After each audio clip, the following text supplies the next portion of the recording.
Ayan, papasok na natin siya. So, itong dalawang ito, ang nasa loob nitong batalya. Papasok natin siya sa loob. Ginamit nyo to, yung washer. Dito nyo ilalagay yung washer sa ulo. Kasi, hexagon to eh, magagasgas yung batalya pag walang washer. Ito kahit pa paano yung nut bilog, yung dulo niya. So, para madali-dali, ilalagay nyo na yung bolt dito. Tapos yung nut. Tapos, pasok. So tinanggal ko ulit kasi mukhang mas maganda yung bolt, yung ulo ng bolt ang nandun sa loob. Kasi kung hindi tatama doon sa drum brake, kasi yung nut mas mataas. No? So babalik pa rin natin. So kailangan tanggalin muna natin yung brake shoe para maurong muna natin yung konti. Balik lang natin yung kaninang sa drum brake. Mamaya tayo mag-split dyan pag final na talaga. Kabit muna natin yung gulong sa harapan para nakatayo na siya. Ito yung sa gulong sa harap. Luwagan natin. Tapos itong dulo, yung may nakalawit, kailangan sakto dito. Sa butas dun. Ayan, kailangan sumakto sa butas to. Ayan. Parang safety. Basta mabubunot. Ganun din sa kabila. So yan. Gas. Parang haba niya, no? Kasi doon sa dati. Kabit naman natin ngayon to. Kaya ito common na lang sa mga common na bike. Tanggalin na natin yung nut saka yung washer niya. Tanggalin na natin. Tapos merong dalawang spacer. Ayan. Yung spacer, kung makapansin mo, meron siyang curved part at meron siyang may ngipin na side. Meron din sa isa, may ngipin na side, pero flat, isang side curved. So, yung may ngipin na side, yun yung malalaman. Tapos yung curved part, kaya siya curved part, ay para lumapat dito sa, para mag-match yung curved part na to dun sa pagkabilog nito. Ayan. Pasok natin ngayon to sa butas. Tapos tapat natin yung curved part. Tapos yung isa, ganun din. Tapat mo naman yung curved part dun sa may. Tsaka natin inabit yung washer. Tapos yung nut. So ang next natin, itong manibela. So ito naman yung kinakabitan ng manibela. Tuwagan muna natin itong alin dito. Para natin papasok. Ito yung front part. Manibela. Naka-housing pa ganito. Papasok mo siya dito.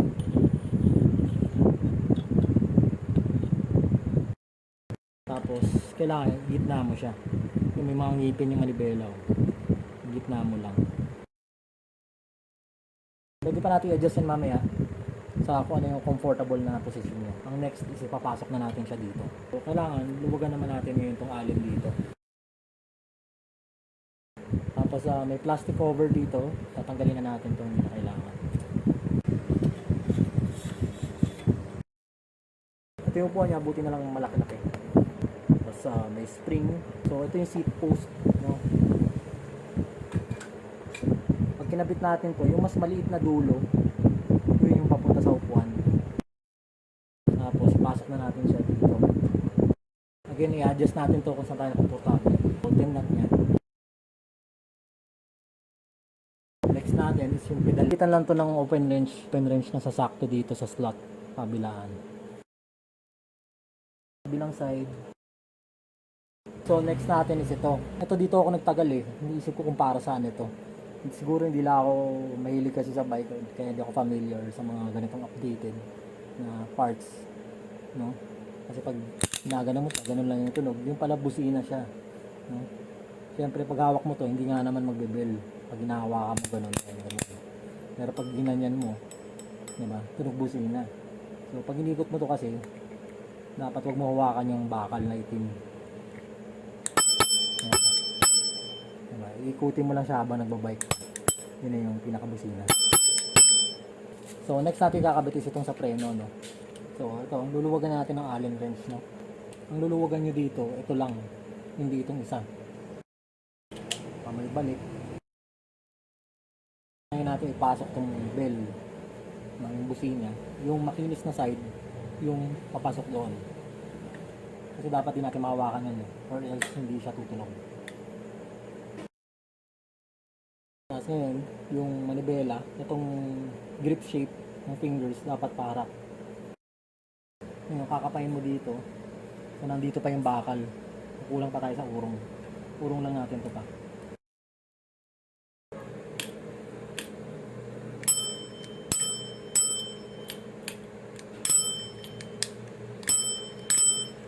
So, next natin sa kabilang manibela na. Pero ito yung kambyuhan, no? Kaya may nakalagay na 1, 2, 3, 4, 5, 6, 7 kasi nga 7 speed. So, yung cable, linisin muna natin ng basahan na. Ayan, itong cable na to, lagyan natin ng grasa. Kunti lang. So, ayan. Ngayon, dito sa nakasama na sa dalawang brown na cable na nakalusot na kaagad, yung binili natin yung bike. Since dalawa yan, yung isa walang laman. Ito yung may laman. Ayan. Sa preno yan. Itong isa, yung walang laman, sa cambio. Dito natin palulusutin ngayon. Yung cable na kasama dito.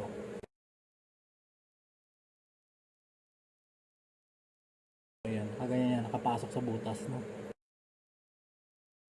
So, shoot na ngayon natin to sa kabila. Kabilang side na manibela sa kanan. So luwagan muna natin to. Phillips screw.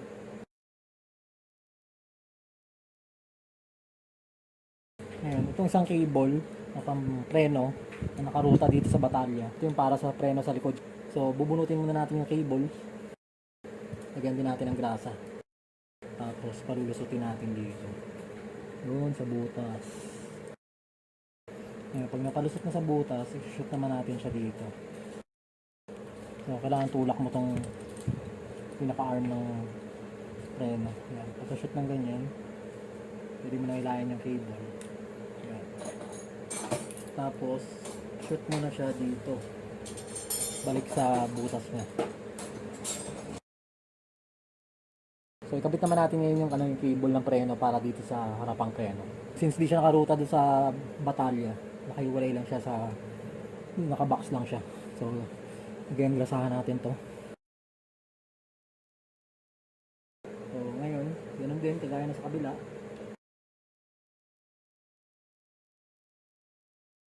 Yung cable ng pang front leg, lusot na siya dito. Tapos palulusutin dito. Yan, papalusutin niyo sa harapan. Dito may ulo. Nakalusot siya sa harap para maipit siya pag hinigpitan. So pipisilin mo yung preno mo ng kamay mo dito, masilayin mo yung cable pababa, no? Bago maigpitan to. Ngayon, ikutin mo to. Kailangan nakapantay na tong brake pads dito sa gilid ng rim kasi yun yung pinipisil niya. Kabilang side, ganun din. So yan, gumagana na yung preno sa harap. So yung preno sa likod, since dalawa yung cable na hindi pa nakakabit sa likod, galaw-galawin mo yung brake pedal sa kanang manibela. Kung ano yung nahihila, syempre, yun. So ito yung cable para sa brake. So ito yung cable sa likod. Papasok na yun natin. Pasok mo dyan sa butas dyan. Yan. Tapos silahin. Yung pagdating dito sa inihila niya, ito, sa brake shoe, luwagan mo lang yung nut dito sa likod. Ito, kailangan nandun tayo sa yung pinakababa para pwede pa tayo mag-adjust sa huli. No, ito lang yung i-adjust. Pasok natin ito pa loob para may room tayo for adjustment sa huli pag umina na yung preno dahil nabawasan na yung lining ng brake.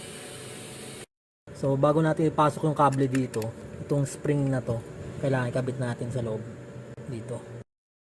Tsaka natin papasok ngayon dito sa butas. Ayan. Parang sa preno lang din to sa harapan. Tapos yung spring kailangan maitusok dito. Ayan. So hilahin natin yung cable sa mga kakaya. Tapos bigyan natin to ng pondo na tulak na hila bago natin higpitan tong sa baba, tong nut. Kailangan talaga spacer nito. So ayan, sinasabi ko, nakatabi niya itong drum, pakita mo. Makita nyo na yung drum brake nakatabi niya. So lalagay tayong spacer dito. Walang spacer na kasama. Tanggalin muna natin to. So ayan, no? Labas muna natin to. Lalagyan ko ng 4 na spacer. Tansya pa lang yan. At sana umabot yung bolt.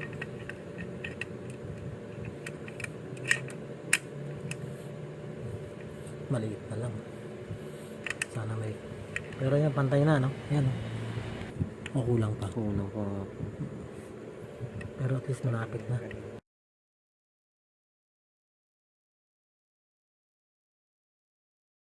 Pwede na natin higpitan to. Again, hila muna sa kable. Okay, ibigyan lang ng konting pondo bago higpitan yung ano, yung nut. Hindi, okay na siguro to. Okay na yan, okay na yan. So ayan, okay na yun sa adjustment ng brake. Meron naman tayong pwedeng adjustan pa dito. No, tama lang yan. Pati doon sa may brake handle, mayroon pa tayong pwedeng adjust doon. So ito nga pala yung basket. Dito siya nakalagay sa likod. Hindi ko na siya kakabit kasi pag napagod ako, magbike, syempre pilay ako, hindi na ganoon kalakas yung mga paa ko.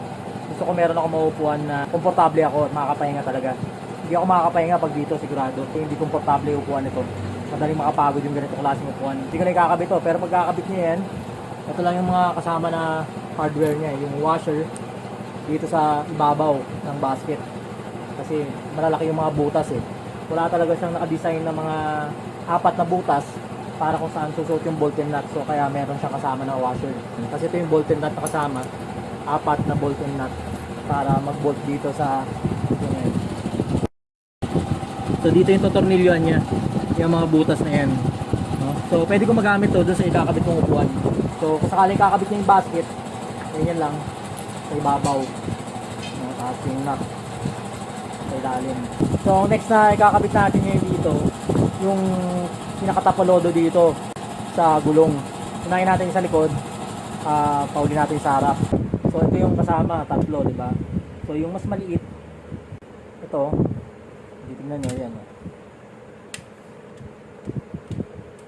Ayan, mas maliit yung sa harapan, di ba? Ito yung sa harap. Ito yung sa likuran. Diba? So ito, may kasama din tong frame. Ito yung frame na humahawak sa tapalodo para sa likod. Ngayon, itong yung pa-bend na pa-ganun. Yan, yan yung sa ibabaw na part para tanggapin niya yung pag-ibig. Unahin natin ikabit yung reflector. So itong sa parts bag ng reflector, importante ito syempre dahil mas malapad yung bike natin eh. So pag kinabit ito, dito siya ikakabit. Kasi doon sa kabilang side, may 2 tornilyo para doon sa kakabitan sa frame. Ito rin, may 2 tornilyo para sa kakabitan doon sa frame na blue. Tapos dito syempre, yung sa reflector. Ikakabit na natin yung reflector. So meron lang nut dito. Tanggalin natin yung nut. So yung bilog, hindi yung oblong ha. Yung bilog, doon tatapat yung yan. Tapos dito kasi sa oblong, doon lang tatapat yung guide para pag ilipitan tong reflector, hindi siya basta pasok na sa butas. Tapos lagay yung nut sa likod. So ganyan, no? So doon sa parts bag ng reflector, nandun din yung mga tornilyo ng tapalodo, no? Itong mahahaba, yung mahahaba na may washer na may nylon insert para hindi basta lumuwag. Ito yung isa ng grupo, yung may ikli, no? Yung may ikli. Itong mahaba, para yung color blue nakakapitan ng tapalodo, matornilyo natin dito sa gilid. Itong katawan ng ng bike. Itong maikli ay para sa mismong tapalodo, para matornilyo natin yung puting parte na yon doon sa blue frame na yung paikot para dito sa gulong sa likod. So, ang unang gagamitin natin, itong mga maikli. 8 to 8. Kasi bawat tapalodong puti ay 2 sa harap, 2 sa likod. Sa kabilang side, 2 sa harap, 2 sa likod. So Phillips screwdriver to, Phillips screw. So kakabitan natin siya dito. Kinabit natin yun. Subis lang natin dito. Hindi na kailangan ng nut kasi yung pinaka-thread na andito na. So kakabit natin.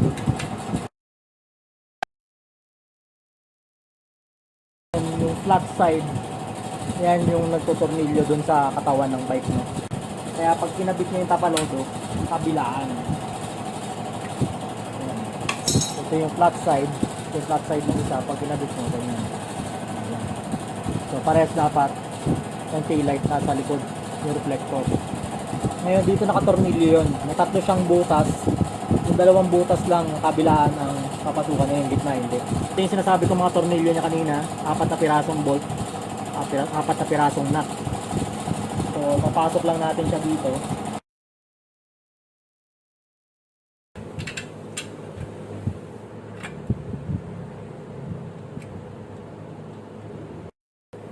syempre yung reflector dapat nasa likuran, no? So 10mm yung nut as Phillips screwdriver. So ganun lang din sa kabila.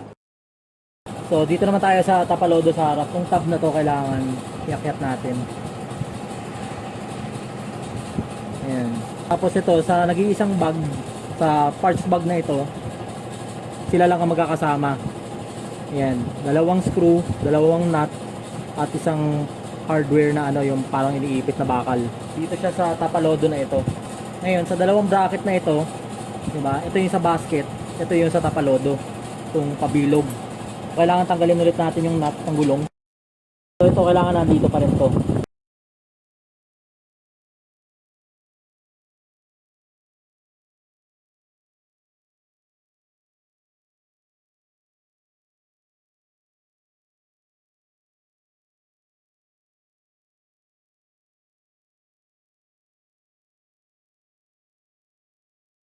Ayan, yung isang natirang parts bag para sa basket to.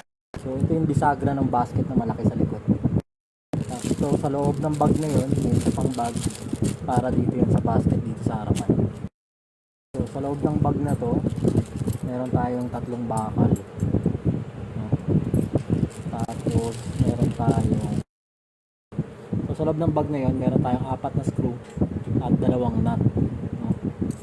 Tapos bakit 2 nut lang? Kasi isang bakal dito, nandito na yung thread. Ayan, nandito na yung parang pinakanut niya. Ito, partner niya ito. Kaya kung titingnan mo, tapatan yung butas. Ito namang mas mahaba, dito siya. Ayan, kung titingnan mo, tapatan din yung mga butas. So ito, para may kabit ito, na kung maaari yung pinakamababa ang gusto ko eh. Itong bakal na to dito sa loob, Phillips screw ang nandito sa loob. So dito sa pinakamataas na part. Tapos pasok lang natin sa butas dito. So sa ilalim, ito yung magkakasama. Diba? Yung sabi ko kanina, yung nut para dito, nandito na, naka-built-in. Nandito na yung thread. So sa ilalim ito, dito kay kukulong yung bakal sa ilalim. So dito siya ilalagay. Ayan. Tapos sa ilalim, kukulong yung bakal na yan. Kaya may hugis yan na kung saan tatapat yung bakal na to. So 8 yung ano, yung nut. So kontra nyo ng 8 dun. So ayan. Okay na, yung kadena na lang. So ito na yung sa kadena. So ikakabit na natin yung kable ng kambyuhan. Ito yun.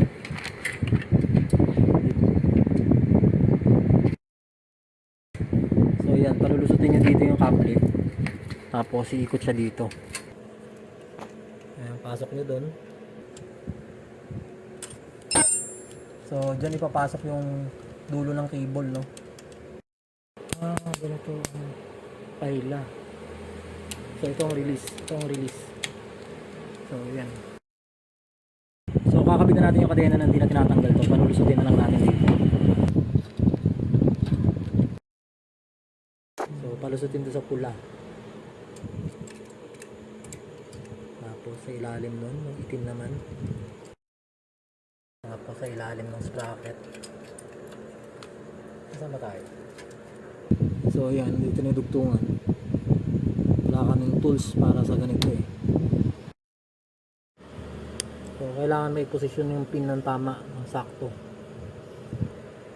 So, pwede mo gamitan ng pliers at washer para lulusot yung pin dun sa may washer habang higpitan mo ng pliers. So higpitan na natin yung pedal. So next na higpitan natin ito. Check lang yung alignment. So bago higpitan ito, kailangan pantay na pantay yung gitna itong manibela, gitna din yung gulong. So pwede na rin higpitan yun sa may manibela. Na-position na rin namin siya sa kung anong pinakamagandang posisyon. Higpitan na rin to. Ito na tumingin LG ng ano, yung pantay ito. Yung pantay ito sa sahig. Kaya titingnan mo sa malayo.